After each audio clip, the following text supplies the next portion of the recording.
Bismillahirrahmanirrahim. Assalamualaikum warahmatullahi wabarakatuh. Waalaikumsalam warahmatullahi Selamat wabarakatuh. pagi menjelang siang, Bapak Ibu guru hebat. Perkenankan saya, Bapak Ibu guru sudah tahu nama saya siapa. Kebetulan kami atau saya sedang mengikuti pendidikan guru penggerak angkatan ke-10 tahun 2024 Kabupaten Kona Utara. Pada kesempatan ini saya akan mengadakan kegiatan aksi nyata diseminasi paparan pemahaman tentang budaya positif di sekolah. Jadi budaya positif di sekolah, sebelum kita bahas tentang budaya positif di sekolah, alangkah baiknya kita buat dulu ada namanya kesepakatan forum ini. Jadi ini draft saja supaya lebih cepat, tapi kalau ada mau ditambahkan silahkan Bapak Ibu tambahkan. Jadi yang pertama saya masukkan mengikuti kegiatan dengan perasaan senang. Kalau tadi di visi misi senangnya di belakang, kalau ini kita awali dengan senang dulu. Yang kedua, aktif dalam mengikuti diskusi, dan ketiga, saling menghargai. Kalau dari saya cukup 3, perlu mungkin Bapak Ibu kita tambahkan atau bagaimana sebelum kita lanjut. Nah, ini hanya sekedar kesepakatan di forum ini saja supaya kegiatan kita nanti ini berjalan dengan tertib, aman. Cukup ya Bapak Ibu, seperti itu saja. Low Ya. battery. Artinya ini bukan kesepakatan yang mengikat kita untuk supaya ada saja panduan kita untuk lanjut. Yang akan kita bahas di pertemuan forum diseminasi ini adalah tentang budaya positif. Jadi budaya positif itu merupakan perwujudan dari nilai-nilai atau keyakinan universal yang diterapkan di sekolah. Jadi budaya positif ini adalah perwujudan nilai-nilai atau keyakinan universal, nilai-nilai kebajikan yang kita pahami, yang akan kita terapkan di lingkungan sekolah kita. Budaya positif ini dapat mendorong murid untuk mampu berpikir, bertindak, dan mencipta sebagai proses memerdekakan dirinya sehingga murid mampu mandiri dan bertanggung jawab. Nah, di dalam budaya positif di sekolah itu ada 6 yang menjadi dasar penerapan budaya positif. Apa-apa itu? Yang pertama ada namanya disiplin positif. Ya, kita awali dengan disiplin positif. Kemudian ada kebutuhan dasar manusia. Nanti kita akan bahas lebih lanjut. Kemudian ada motivasi perilaku manusia. Kemudian ada posisi kontrol guru, kemudian ada keyakinan kelas, dan terakhir ada penerapan segitiga restitusi. Untuk lebih mendalam lagi, maka kita akan bahas satu persatu untuk kita mulai dari disiplin positif. Apa itu disiplin positif? Nah, mungkin Bapak Ibu guru sudah sering dengar kata disiplin, sudah sering dengar kata positif. Kita padukan disiplin positif yang ada di sekolah yang akan kita lakukan adalah pembiasaan hal-hal baik, mencakup sikap atau perilaku maupun tutur kata oleh seluruh warga di sekolah, terutama bagi murid agar dapat berkembang menjadi pribadi yang kritis, mandiri, dan bertanggung jawab. Jadi disiplin positif ini adalah pembiasaan hal-hal baik, mulai dari tutur katanya, anak-anak, adabnya, termasuk gurunya. Ini kita harus biasakan. Ini awal. Sebagai pendidik, tujuan kita adalah menciptakan peserta didik yang memiliki disiplin diri sehingga mereka berperilaku mengacu kepada nilai-nilai kebajikan universal dan memiliki motivasi dalam diri untuk menuju perubahan perilaku ke arah yang lebih baik. Jadi kalau yang sering digemang-gemangkan itu di apel ataupun di forum-forum kepala sekolah itu adalah kita bentuk dulu karakternya. Nah, inilah maksudnya dulu, disiplin positifnya dulu kita bentuk. Ini yang pertama. Jadi kita mulai dulu dengan pembiasaan positif di sekolah. Kemudian berikutnya, untuk mewujudkan budaya positif di sekolah, maka Low battery. Please charge. yang berikutnya yang harus kita lakukan atau harus kita penuhi adalah kebutuhan dasar manusia. Ya, kebutuhan dasar manusia itu apa sih? Kebutuhan dasar manusia itu, kebutuhan dasar manusia itu merupakan sesuatu yang kita lakukan untuk mendapatkan apa yang kita inginkan. Seluruh tindakan yang kita lakukan memiliki tujuan, semua usaha terbaik yang kita lakukan agar kebutuhan dasar kita terpenuhi dengan baik. Bapak Ibu guru, saya butuh mungkin feedback ataupun umpan balik dari Bapak Ibu. Mungkin ada terpikir di benak kita, kira-kira ada tidak yang tahu apa-apa saja yang menjadi kebutuhan dasar kita? Makan. Ya, Pak Suki katanya makan, Bumar minum, berpakaian, apalagi tempat tinggal, kasih sayang, apalagi kita utarakan semua yang menjadi kebutuhan dasar manusia menurut Bapak Ibu pahami. Nanti kita bahas lebih detailnya seperti apa. Ya, masih ada kebutuhan dasar manusia, kebutuhan yang paling mendasar dalam diri kita. Bisa dalam bentuk perasaan, bila dalam bentuk keadaan, bila dalam bentuk kebutuhan yang lain. Nah, jadi kebutuhan dasar manusia itu bisa Ibu lihat, ada 5 kebutuhan dasar manusia. Nanti Bapak Ibu lihat sendiri kebutuhan dasar Ibu lari kemana. Yang pertama itu adalah yang dikatakan tadi Pak Suki, makan, minum, itu masuk di poin pertama. Kebutuhan dasar kita adalah bertahan hidup. Bertahan hidup, makan, pakaian, tempat tinggal, keamanan. Itu adalah kebutuhan dasar manusia. Namanya kebutuhan bertahan hidup. Yang disebutkan lagi Bu Guru Bumar itu kedua, kasih sayang dan rasa diterima. Itu kebutuhan kita itu. Kalau kita tidak dikasihi, tidak disayangi, bagaimanakah? Seperti di kantor dicuekin, dimarahi, kan sakit. Makanya rasa diterima, dipedulikan, berbagi, bekerja sama, menjadi bagian dari sebuah kelompok atau menjadi bagian dari keluarga besar SMA 1 Lembok, itu adalah kebutuhan dasar manusia dari segi kasih sayang dan rasa diterima. Berikutnya ada kebutuhan dasar dalam diri kita, namanya penguasaan. Apa itu kebutuhan dasar manusia di bagian penguasaan? Harga diri kita. Harga diri, keinginan untuk dianggap, memimpin, berprestasi, diakui dan didengar. Ini kebutuhan kita ini. Tanpa kita sadari mungkin kita butuh pengakuan.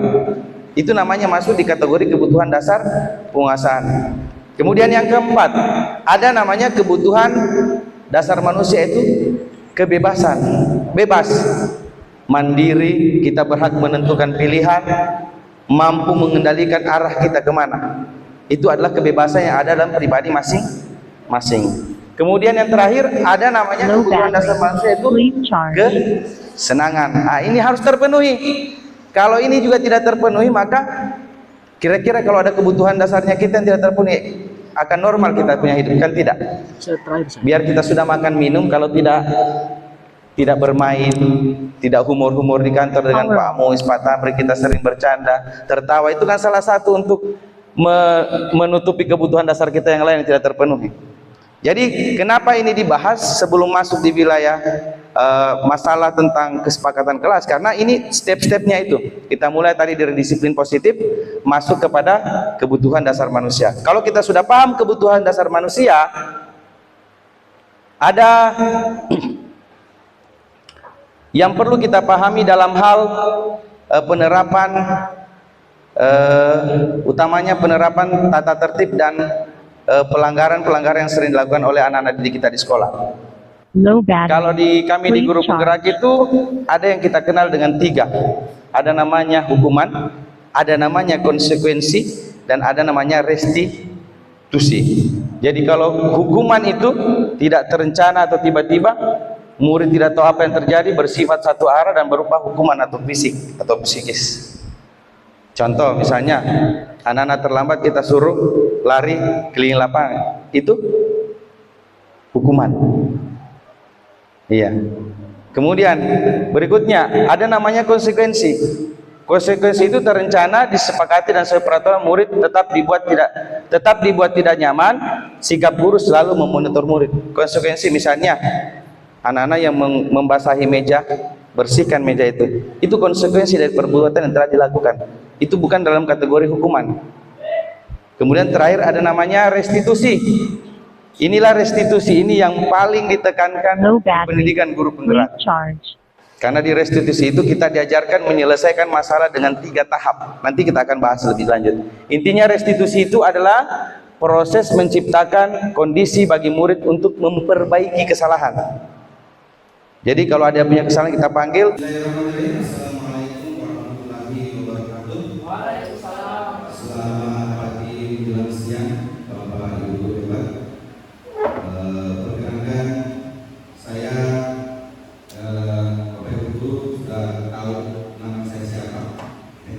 Kebetulan kami atau saya sedang mengikuti pendidikan guru penggerak angkatan 10 tahun 2024 Kabupaten Toraja Utara.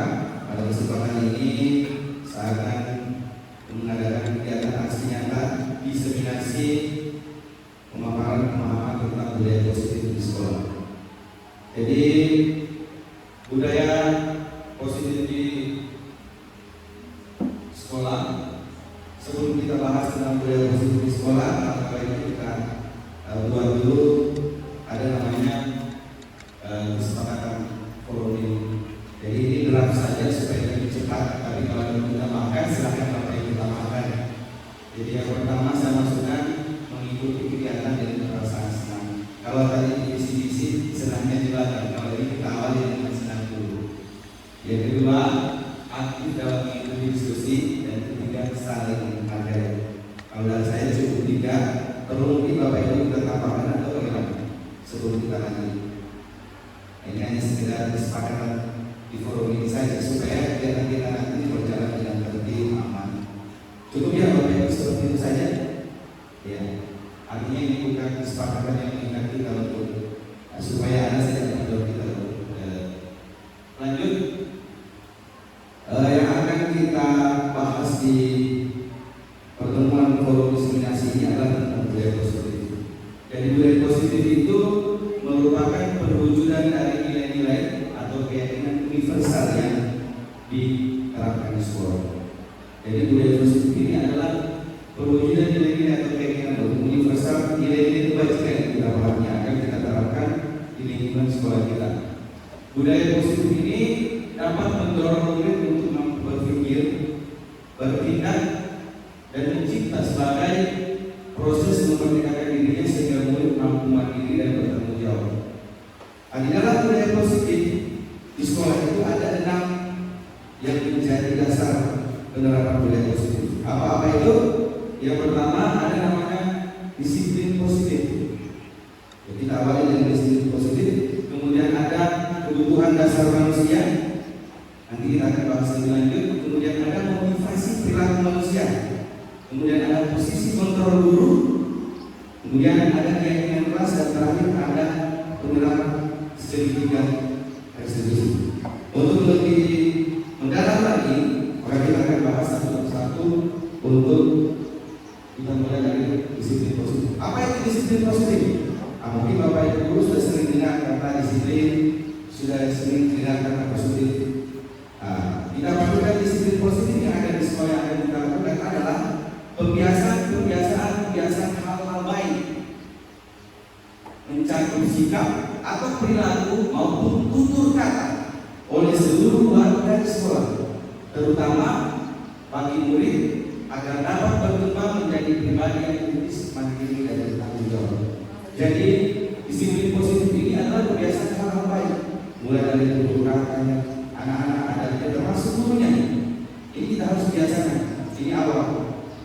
Sebagai pendidik, tujuan kita adalah menciptakan peserta didik yang memiliki disiplin diri sehingga mereka berperilaku mengacu kepada nilai-nilai kebajikan universal dan memiliki motivasi dalam diri untuk menuju perubahan perilaku ke arah yang lebih baik.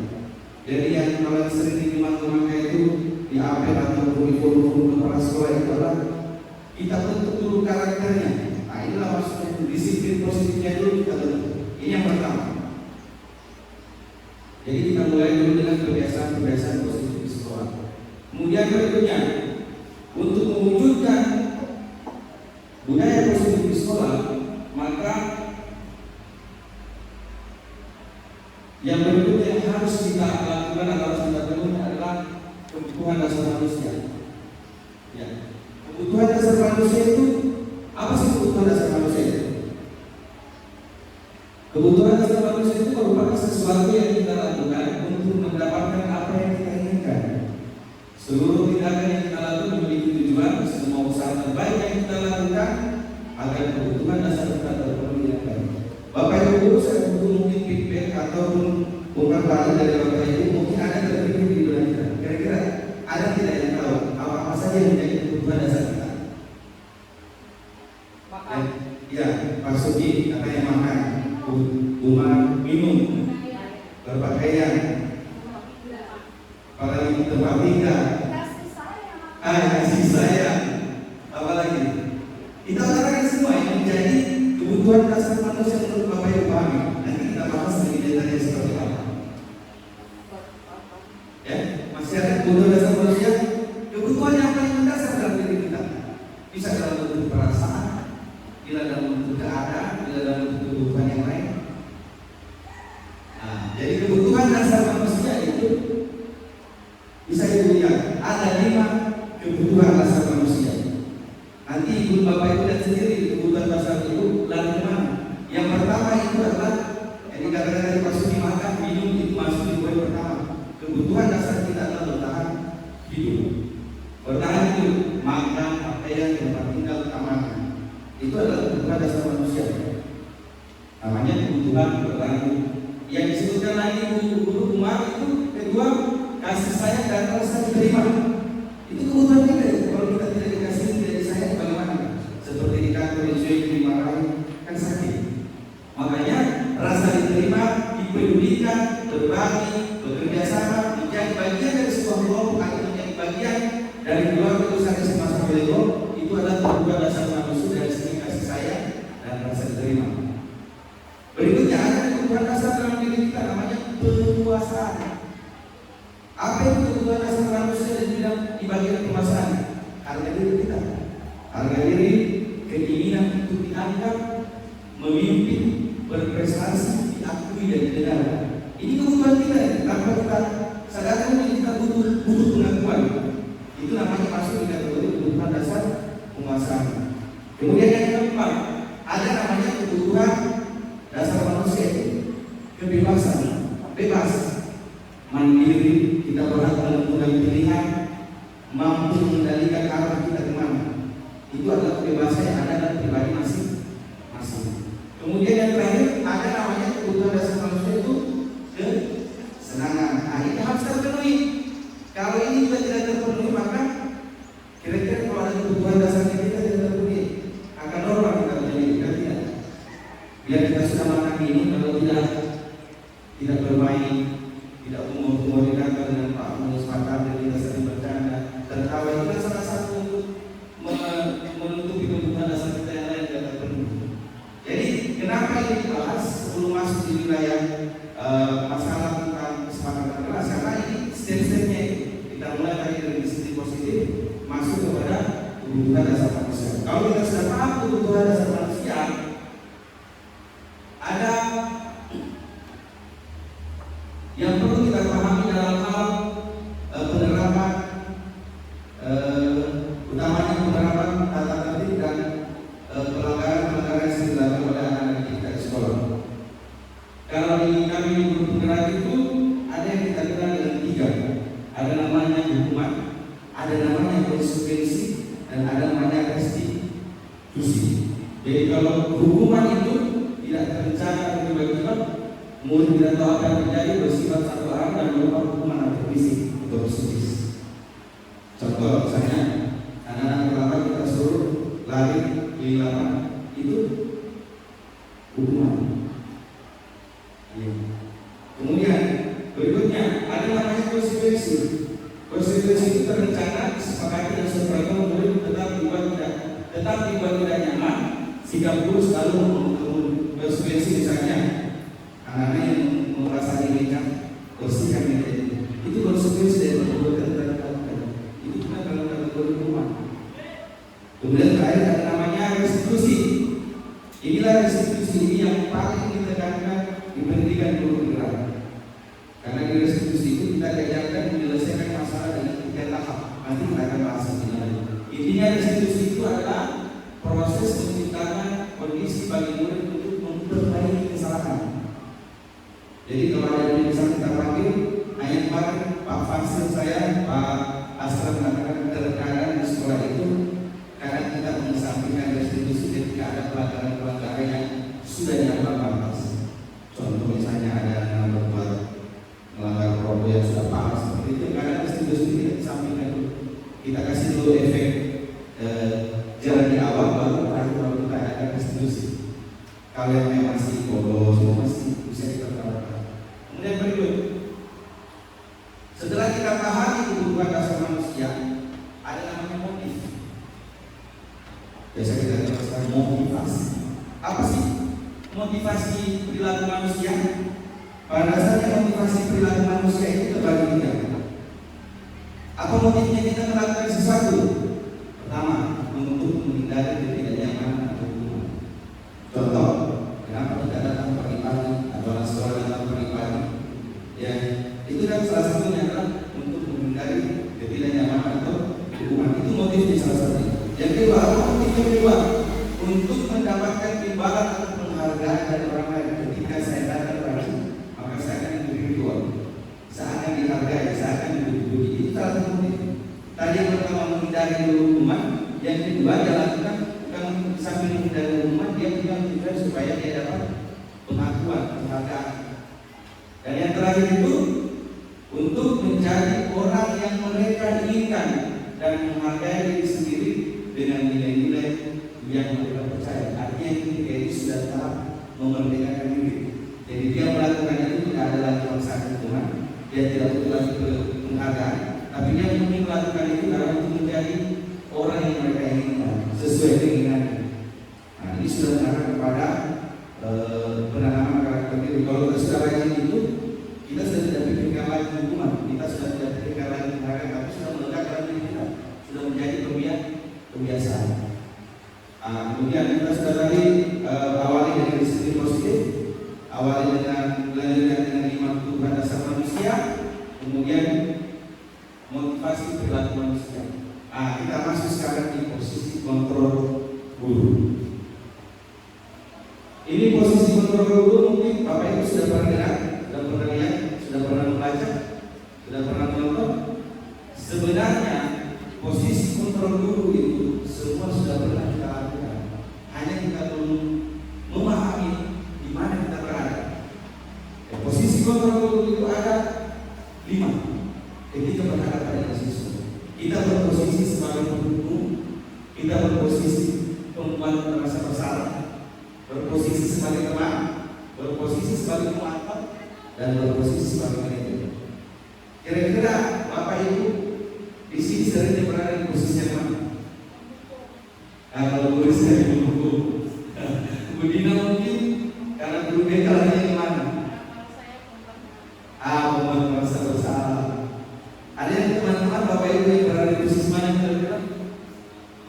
Masalah berada di posisi mana biasanya selama mengajar selama ini?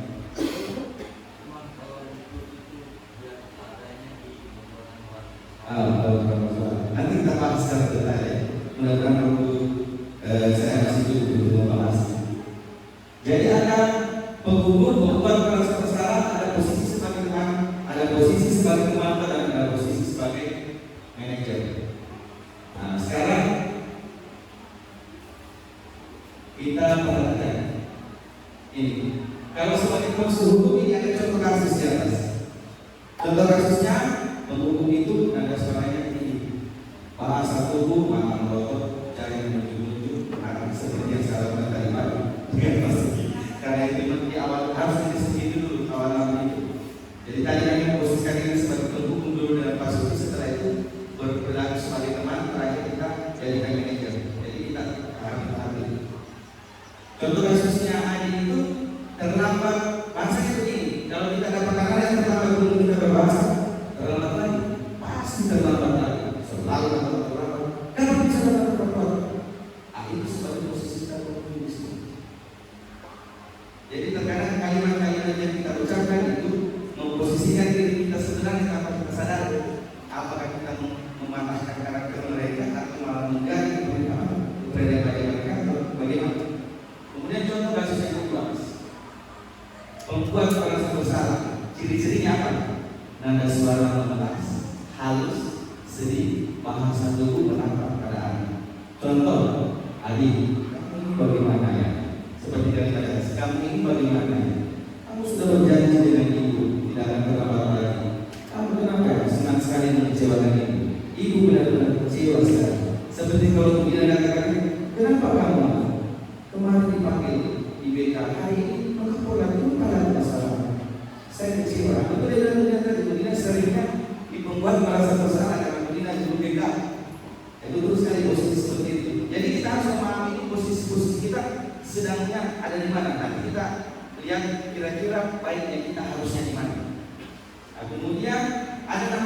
posisi sebagai teman. Nada ciri-cirinya seperti apa? Nada suara yang ramah, akrab, bercanda, bahasa itu merapat pada mulut, mata dan senyuman. Ini mungkin ada beberapa model sudah terapkan kemarin, mungkin sering duduk sama-sama, mungkin dengan anak-anak main-main. Nah, ini posisi sebagai teman. Contoh kasusnya tadi Adi. Ini kan kasusnya tadi Adi. Satu kasusnya dia terlambat. Ini posisinya kalau urus sebagai teman maka kurang lebih kalimat itu Adi. Ayolah bantu kasih kamu.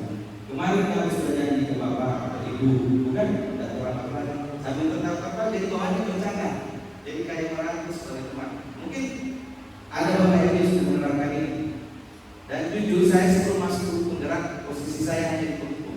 Nanti setelah masuk di penggerak saya belajar begini jadi teman, begini jadi teman, yang dianjurkan jadi. Nah, kemudian berikut bagaimana posisinya kalau ada juga posisi guru sebagai pemantau. Kalau posisi ada terlambat tadi, yang bagaimana itu boleh jadi pemantau? Ada suaranya datang, bahasanya kalau siapa yang biasa begini, bapak ini. Kalau hanya bilang begini, kalau begini, jam berapa sekarang? Kamu terlambat tahu, kamu terlambat 5 menit. Apa kamu sudah mengetahui hukuman pertama? Apa ini yang benar? Nanti pada saya tahu harus tidak hilang sebelum menyelesaikan tugas. Simpel ya, datang. Kalau ada sesuatu terlambat, kamu terlambat, kamu tahu posisinya terlambat, aku bagi bersihkan sama-sama. Itu memposisikan posisinya sebagai pemantau. Jadi datang. Kemudian yang terakhir adalah manajer. Nah, bagaimana posisi manajer dengan kasus ayat tadi? Ada suara yang manajer itu tulus, bahasa itu tidak ragu, mendengar kepada murid. Contoh percakapan seperti tadi. Adi, apakah kamu mengetahui jam berapa sekolah mulai? Atau kita jam berapa akhir? Adi menjawab, 7 Pak. Ya, jadi kamu terlambat. Kira-kira bagaimana kamu memperbaiki masalah ini supaya tidak terlambat lagi? Jadi kalau di manajer itu dia mencarikan solusi memberi pertanyaan kepada peserta didik, sehingga peserta didik itu sendiri yang mengambil inisiatif untuk mencari solusi terhadap apa yang dia lakukan, bukan kita yang memberikan hukuman. Nah, saya bisa menanyakan teman saya kalau untuk melihat itu, baiklah, itu bisa dilakukan. Apa besok akan ada masalah? Agar kamu bisa di tempat waktu tidak apa?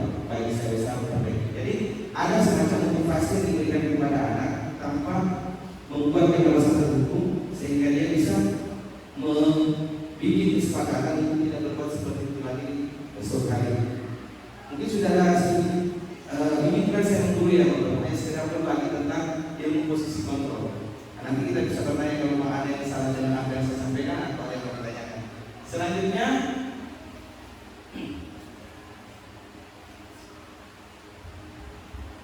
ini salah satu contoh kasus posisi kontrol baru berdiri dengan sebelah kaki di depan kelas.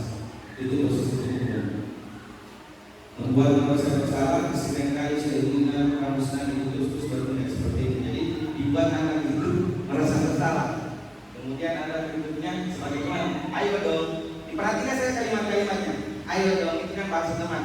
Ayo dong kamu menjaga tugasnya nanti itu teman. Kemudian memantau kamu sudah melakukan kesalahan dan sudah tahu konsekuensinya. Sekarang selesaikan dan segera lakukan hubungan itu. Posisinya adalah memantau. Dan manajer, apa kamu tahu kesalahanmu? Keyakinan sekelas apa, peraturan apa yang kamu langgar? Kira-kira bagaimana cara kamu memperbaikinya supaya ke depan atau besok tidak terulang lagi? Posisi manajer. Inilah posisi yang inilah posisi yang dianjurkan untuk posisi guru, yang sangat-sangat dianjurkan di posisi manajer. Tapi bukan berarti posisi yang 1, 2, 5 ini tidak. Tetapi kalau sudah berada di posisi tahap manajer berarti itu sudah cukup luar biasa. Kalau saya belum sampai di situ, masih bermula dari awal-awal. Nah, kita sama-sama belajar untuk bagaimana membiasakan posisi diri dan sebaik-baiknya. Kemudian kita lanjut, ada sedikit bukan ya, mendebat. Kira-kira ada yang bisa tahu Bapak itu posisi apa?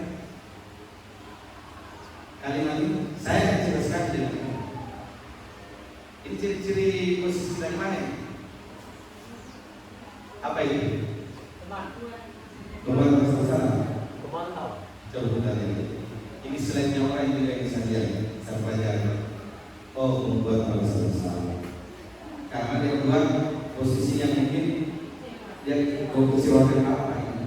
Kalau harus bersama. Saya sudah kecewa dengan kamu. Kemudian berikutnya. Kamu tidak pernah benar melakukannya. Sekarang keliling lapangan dengan kamu. Masuk di betul. Pak Erwin, betul. Betul. Ada yang pernah melakukan ini. Saya yang paling sering dulu. Kayak kita lanjut ya Bapak Ibu. Berikutnya, kira-kira bagaimana kamu akan memperbaiki masalah ini? Manajer. Bapak Ibu sudah pahami di posisi-posisi kita. Nanti kita berusaha terapkan dalam pembelajaran atau di sekolah berikutnya. Ayolah, lakukan demi Bapak. Sudah teman, Budina, teman. Betul, sudah mulai paham ya Bapak Ibu posisi-posisi kita. Kemudian, kamu terlambat 15 menit. Apa kamu sudah mengerti konsekuensi dalam tidak terlambat? Siapa yang sering pergi kalau apa dan kamu terlambat di dekat rumah 15 menit terlambat. Apa kira-kira konsekuensi kalau terlambat? Coba kita lihat jawabannya. Betul. Kemudian berikut, saya pikir bisa kita lihat kalau posisi kontrol sudah kita berada bayangannya. Mudah-mudahan kita bisa terapkan di kegiatan lingkungan sekolah itu, terutama dalam pelajaran atau dalam hal memposisikan diri kita sebagai guru. Berikut ada keyakinan kelas. Jadi salah satu bagian dari budaya positif adalah keyakinan kelas. Kalau Bapak Ibu biasa di kelas bahas tentang kesepakatan. Jadi kalau keyakinan kelas itu adalah kesepakatan kelas yang sudah diyakini. Jadi tidak sama antara keyakinan kelas dengan kesepakatan kelas. Disepakati dulu, setelah disepakati poin-poin itu diyakini nilai-nilai dibacakannya. Iya. Bapak Ibu mungkin sudah pernah melakukan kesepakatan kelas, ya? Ada yang melakukan di awal semester, ada yang melakukan di setiap pembelajaran, atau yang belum melakukan mulai dari diri melakukan ini. Jadi keyakinan kelas itu merupakan kesepakatan kelas yang diyakini bersama guru dengan murid dengan harapan dapat meningkatkan kedisiplinan murid. Kalau yang profesor melakukan ini dulu, Pak Sugi, Umar itu kalau saya itu belum pernah melakukan. Saya dan mereka ternyata efek positifnya besar. Jadi kita dapat apa meniru teman kalau kita ada positif. Makanya saya mulai juga. Ternyata dampaknya besar memang. Kalau pembelajaran kita bagus di kelas, harus kita bikin kesepakatan kelas, tidak bisa tidak. Harus kita bikin keyakinan kelas. Contoh ketika kita mengajar di kelas, kenapa anak-anak saya di sini? Karena ada keyakinan, ada kesepakatan kelas kita yakin menjadi sebuah keyakinan kelas. Sehingga kalau mereka melanggar, mereka punya konsekuensi tersendiri. Kalau kita hanya masuk tidak ada keyakinan kelas itu tidak beraturan, tidak punya kelas. Mau melanggar ini tidak ada koridor. Iya. Kemudian keyakinan itu baiknya sebenarnya dibuat, kesepakatan kelas itu dibuat, kemudian menjadi sebuah keyakinan kelas dengan nilai-nilai kebaikannya, kemudian kita perbaikan di kelas.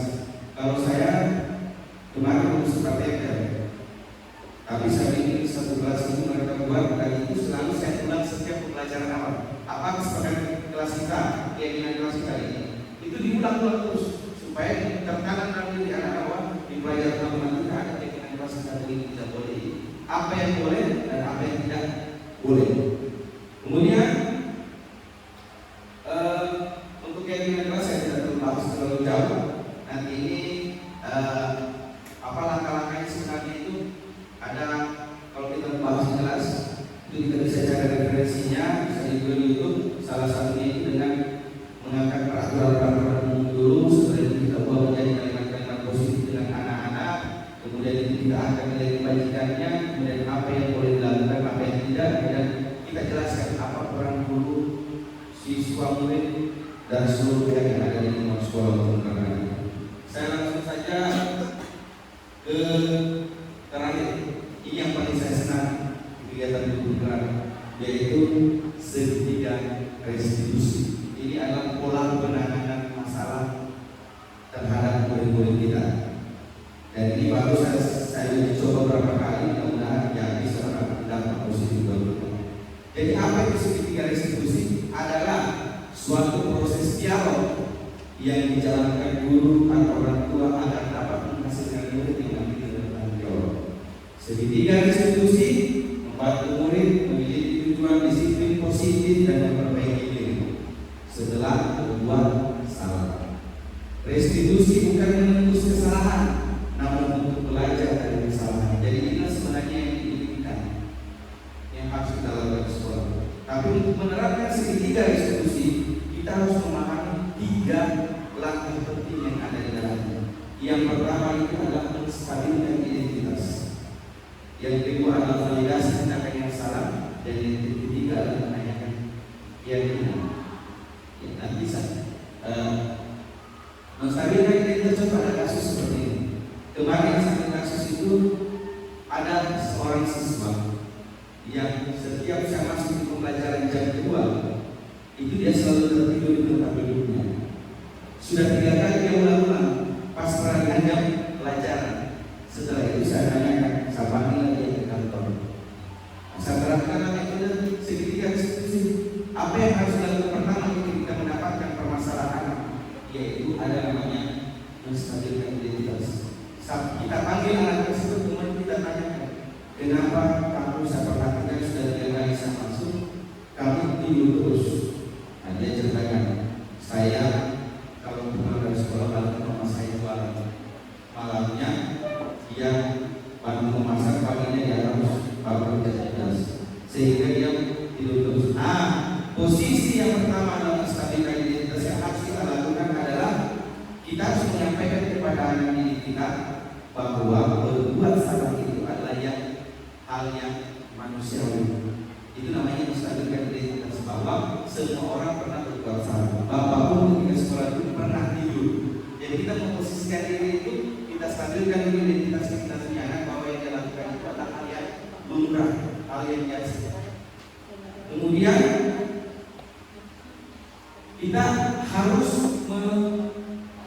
melangkah ke tahap berikutnya. Setelah kita stabilkan kita semua membuat salah itu manusiawi, baru kita masuk di validasi tindakan yang salah. Apa yang harus kita lakukan kalau posisi saya seperti tadi? Ada anak seperti saya akan mendengar cerita versi dia.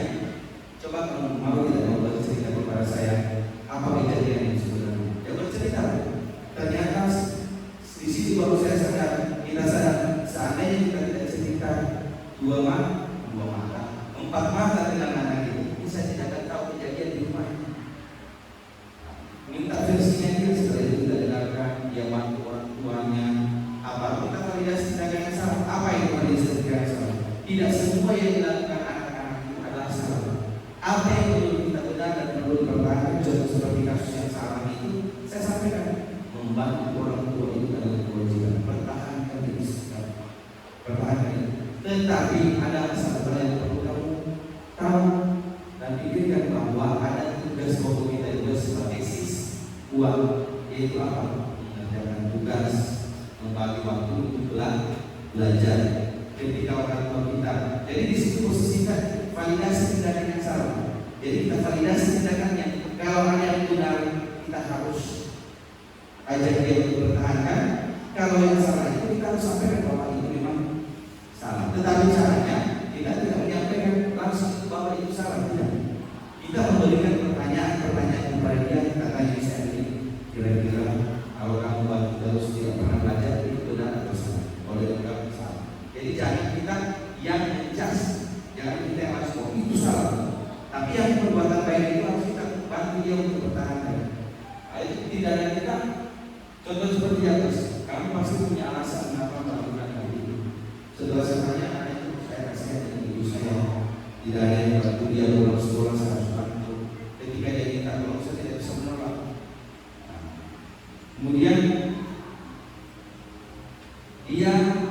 kita harus berikan penguatan terhadap anak tersebut dalam hal apa yang dilakukan, apa yang baik diterapkan, yang tidak baik tidak. Validasi tindakan yang salah itu bukan berarti menyalahkan tindakan yang tidak, bukan itu yang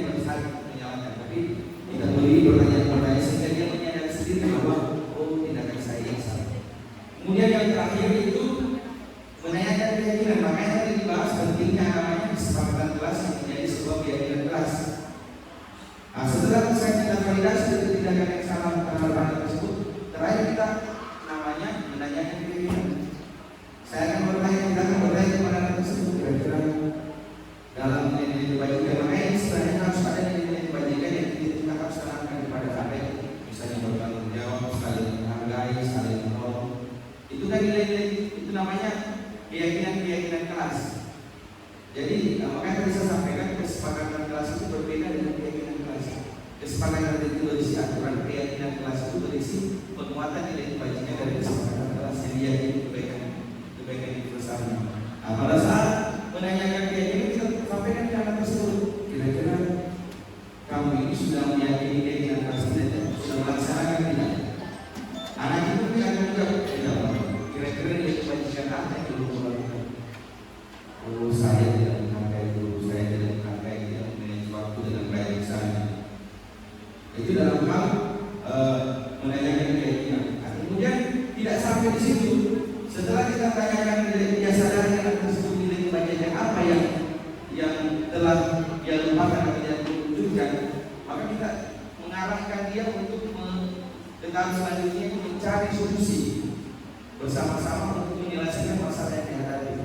Sehingga kita dulu bisa bertanya kira-kira langkah ke depannya apa yang akan kamu lakukan agar kejadian ini tidak terulang lagi. Nah, kita akan bertanya kira-kira siswa ini, kamu menurut kamu ini patut kita pertahankan atau kita tinggalkan, apa harus kita lakukan? Nah, kemarin ada siswa yang sadar itu,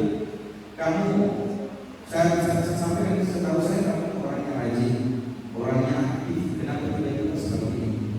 Cerita, kira-kira ke depannya apa solusi? Apa kira-kira yang harus kita lakukan supaya masalah ini tidak terulang kembali? Yang menyampaikan kepada saya akan meminta menyampaikan kepada orang tua saya, jika ada pelajar, ada tugas saya bertepatan dengan waktu membantu orang tua, maka saya akan menyampaikan dengan baik bahwa minta izin saya kerjakan dulu satunya tugas pada orang tua.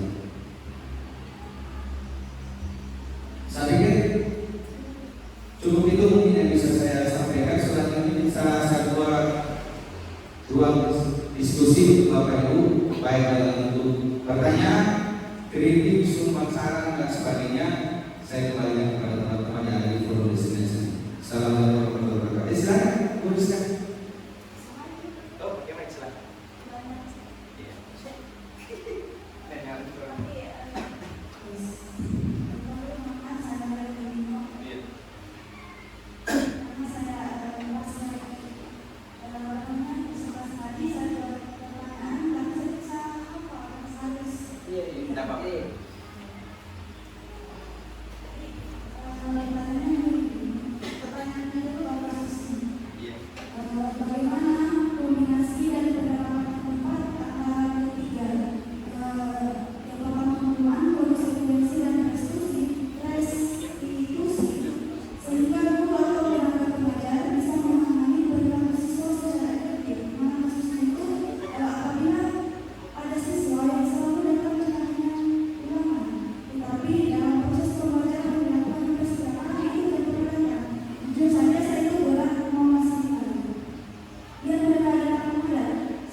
Terima kasih atas pertanyaan dari Bu Rizka. Kasusnya adalah bagaimana menerapkan 3 kali hukuman konsekuensi dengan segi 3 restitusi itu terhadap kasus anak-anak yang tiba-tiba datang ulang tapi kesadaran tidak pernah masuk. Dalam hal ini kita tidak serta-merta langsung bisa menerapkan ketiga-tiganya. Apalagi segi restitusi susah sekali kita terapkan. Kenapa saya katakan demikian? Penerapan hukuman itu kan berarti ada tatib. Hukuman itu sesuai apa pelanggarannya, apa hukumannya, tidak ditambah, tidak dikurangi. Kalau dia sifatnya adalah konsekuensi, misalnya ada guru menurut, ada anak menurut buku temannya, itu kan tidak ada tatib. konsekuensinya adalah dia harus mengganti buku yang baru. Kalau dia tidak isi bahasa, maka dia harus membersihkan media. Itu namanya, makanya harus kita pahami yang mana hukuman, yang mana konsekuensi. Karena terkadang itu susah untuk membedakan. Kalau hukuman itu intinya ada koridor, ada nanti pelanggaran apa, hukuman yang tidak ditambah, tidak dikurangi. Kalau dia sifatnya restitusi itu lebih kepada konsekuensi lebih daripada nilai-nilai kebajikan, bertanggung jawab apa yang telah dilakukan. Kalau dia membuat kotor berarti dia harus bersihkan. Kalau dia meroleh berarti dia menjual itu. Untuk kasus yang dialami Indonesia itu sebenarnya harus ada penanganan dari awal. Seperti yang terjadi di sekolah itu sudah selesai. Kenapa? Untuk pertanyaan simpel, kenapa anak ini bisa sampai lolos di belakang? Itu kan pertanyaan simpel. Artinya seharusnya kalau kita mengikut koridor atau tahapan yang ada harusnya tidak belakang. Makanya perlu koordinasi dan kolaborasi stakeholder yang ada di sekolah, baik orang tua, kepala sekolah, siswa, wali kelas, guru. Kenapa? Karena yang terjadi kebanyakan semua bertumpu terakhir ada pada guru mapel. Pusingnya ada di guru mapel, pasti bakal pusing. Bukan sendiri berapa, dia ikut ulang. Ya, meskipun setiap guru beda, ada guru yang tidak ikutkan, ada juga guru yang mungkin pada saat dia di sekolah dia ikut ulangan. Nah, jadi sebenarnya masalah ini harus diselesaikan dari awal. Tidak bisa diselesaikan secara individu terhadap siswa tersebut karena permasalahannya yang sudah berlalu bukan satu kali tidak masuk. Salah satu masalah yang sebenarnya ini merupakan tanggung jawab kita bersama. Kalau saya saran saya bukan tentu benar ya. Ini sebenarnya pertama, atlet kita yang harus betul-betul memang kita tahu. Kalau memang ada siswa yang tidak hadir 2-3 kali pertemuan, itu harus kita lakukan tindakan seperti yang ada di jalur-jalur tahapan di sekolah dalam surat panggilan ini. Ada yang bilang, oh sudah diberi surat panggilan tidak datang ke orang tuanya. Lakukan tahap berikutnya. Kalau tahap berikutnya tidak dilakukan, lakukan tahap berikutnya. Memang kalau sudah sampai di tahapnya, istilahnya terakhir yang berarti ada kiriman susah untuk kita selamatkan. Nah itu tugasnya memang mungkin adalah kunjungan rumah. Ya. Kalau dalam hal yang kasus yang tuliskan itu kalau kita menerapkan segitiga restitusi itu susah. Kenapa? Panggilan ini pasti kita sudah selesai 1 hari itu kita bertanya apa masalahmu. Kamu nilai ulangan tidak ada kehadiran 70%. Jadi dia sifatnya harus penanganan dari awal rumah sebelum dia berlanjut secara istilahnya kategori parah. Kalau yang seperti yang diluluskan kan hampir semua teman-teman itu iya. Kalau saya kayak kemarin, saya kan bisa siswa yang tidak lulus. Nah itu kan kita menerapkan segitiga restitusi ini masalahnya bukan masalah istilahnya 1-2 hari, tapi sudah masalah sudah bertahun-tahun. Makanya sebenarnya ini memang tidak bisa diselesaikan dengan sendiri, harus secara kolaborasi dengan semua stakeholder yang ada di sekolah. Karena lagi-lagi begini, rata-rata nanti mau ulangan baru banyak yang melapor 1, 2, 3 siswa ini kehadirannya 80%. Harusnya sebenarnya begitu dia tidak hadir, kita langsung ambil tindakan tersendiri, cari anaknya, lapor mereka, tidak ditangani seperti apa. Yang terjadi di sekolah kita kan simpel. Sudah disurati Pak, sudah dipanggil orang tuanya, ketemu dengan orang tuanya, tapi orang tua yang tidak peduli. Yes, kalau sebenarnya orang seperti ini, yang penting kita sudah berusaha selamatkan dan tidak mau datang. Intinya lakukan penilaian apa yang ada di kelas. Kalau di kelas itu dia tidak hadir di pertemuan pertama, tapi tidak ada kompetensi yang ada di kelas. Jangan lupa, saya tidak usah pusingkan terakhir kalau saya. Jangan pusingkan nilai akhirnya, nilai ujiannya. Di setiap kegiatan kita kan ada kompetensi dasar yang kita lalui. Kalau kompetensi dasar itu tidak tuntas, kedua tidak tuntas, tapi memang harus dijalani dari awal. Tapi memang saya katakan tadi penanganan kasus yang seperti ini, kalau kita menerapkan yang seperti segitiga restitusi itu, karena begini, yang kebanyakan terjadi terhadap kita di sekolah ini, kita selalu mengembangkan penanganan kasus pada berbeda. Itu tidak sama yang lalu. Setelah saya pahami segitiga restitusi, ternyata tidak semua masalah itu harus selesai di pemberian. Ada masalah yang bisa diselesaikan di meja guru mapel atau di meja wali kelas. Itu yang biasa terjadi dalam penerapan segitiga restitusi tadi. kecuali tidak bisa kita selesaikan masuk ke BK. BK tidak bisa selesaikan ke siswa, ke siswa tidak bisa selesaikan ke kepala sekolah tidak bisa selesaikan ke kepala sekolah. Proses seperti itu. Kalau memang kita mengharapkan susah sekali. Atau mungkin ada sumbangan dari Bapak Ibu mungkin terhadap kasus yang menuliskan. Saya di sini hanya membantu memberikan solusi dan berarti solusi saya dari mana. Silakan Bapak Ibu kalau ada misalnya solusi bantu tuliskan dulu. Saya pikir mungkin itu bukan cuma saya yang tuliskan. Hampir seluruh saya pun demikian. Kalau saya ada klik satu tuliskan. Minta maaf ini bukan menggurui teman-teman. Saya mengajar di kelas 12. Tidak ada yang saya perkenankan lanjut pelajaran kompetensi berikutnya kalau kompetensi yang pertama tidak lulus. Saya keluar terus. Atau yang bisa ikut atau tidak. Saya begitu sehingga saya kalau ulangan semester tidak pernah satu saya katakan. Karena dia harus selesaikan di tahapan awal. Misalnya satu bab yang sering bab 1 dia tidak bisa ikut pelajaran saya di bab kedua. Kalau semua tugas ulangan dengan di bab 1 ini selesai termasuk saya catatan. Dan saya akan kasih sekolah dan keluarnya itu alfa.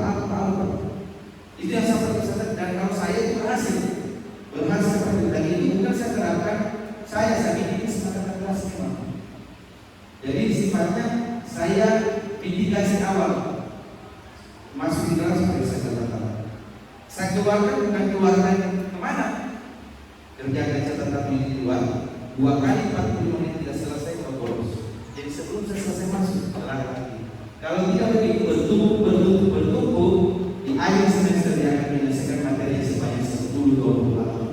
Kalau trik saya begitu menyelesaikan supaya anak itu tidak berlarut-larut. Kalau kondisinya yang parah di sekolah kita mungkin ada yang sampai betul-betul tidak pernah muncul, bagaimana kita membiarkan dia tidak datang? Saya pikir kalau saya berdasarkan proses penilaian kita, kalau memang dia tidak terus itu, bagaimana kita bisa tuntaskan? Mungkin seperti itu. Kalau saya nanti Bapak Ibu ada saran mungkin dalam kasus yang boleh saya berbagi praktik baik ini yang sudah penerapannya solusi-solusi, silakan. Gimana selanjutnya? Terima kasih. Saya ingin berbagi praktik sebenarnya terkait dengan kasus yang dialami oleh Ibu. Sudah terkait dengan penanganan anak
berulang-ulang diingatkan.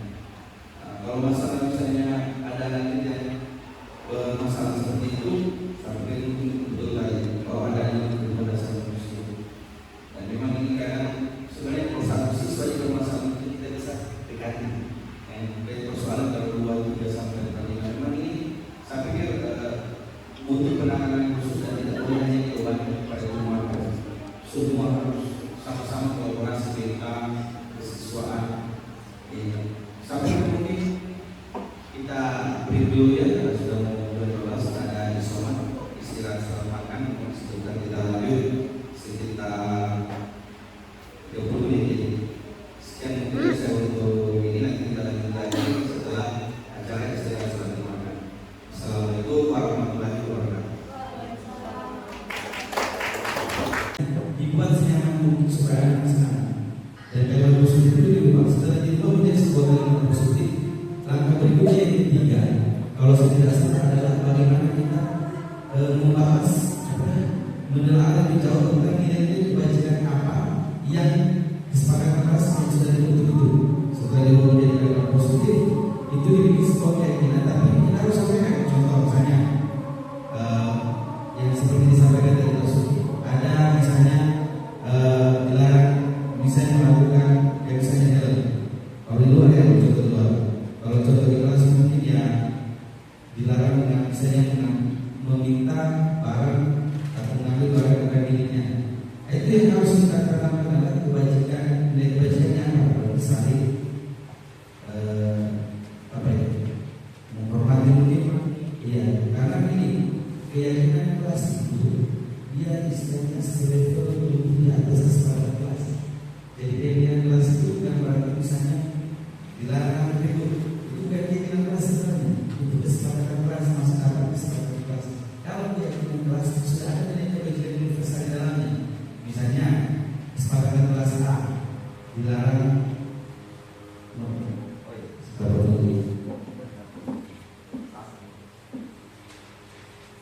jadi selain sedikit. Jadi kalau untuk tahapan untuk membuat keyakinan kelas, mungkin Bapak Ibu guru bisa sama-sama bersama supaya semua bisa dibuat. Jadi tahapan keyakinan kelas itu dimulai dengan membuat kesepakatan kelas. Bagaimana caranya? Kita coba pendapat dengan siswa. Biarkan mereka mengajukan beberapa peraturan baik itu dalam baku. Biarkan saja tampil semua. Misalnya ini ditulis. Ya, bisa langsung mempraktekkan ini di kelas. Kebetulan kan mau dekat tahun pelajaran baru ya. Ini kesempatan sekali pas tahun pelajaran baru langsung kita bikin memang keyakinan kesepakatan kelas menjadi sebuah keyakinan kelas. Pembuatan kesepakatan kelas itu upayakan surat pendapatnya jangan dari kita hanya mengarahkan. Jangan kita bilang kita yang berikan murni kita ada surat pendapat dari supaya nantinya ketika disepakati tidak ada penekanan dari kita karena mereka yang menyepakati dari mereka. Baiklah Bapak Ibu guru hebat, ini kita berada di akhir diseminasi aksi nyata budaya positif. Saya tutup pemaparan saya termasuk diskusi kita. Kalau ada hal yang belum kita pahami bersama, ruang kolaborasi masih tertutup untuk kita bersama di sekolah kita. Mari kita saling berkolaborasi, saling berbagi, ya saling mendukung dan saling menguatkan. Akhir kata, teruslah belajar meskipun kita sudah mengajar. Tetap bergerak,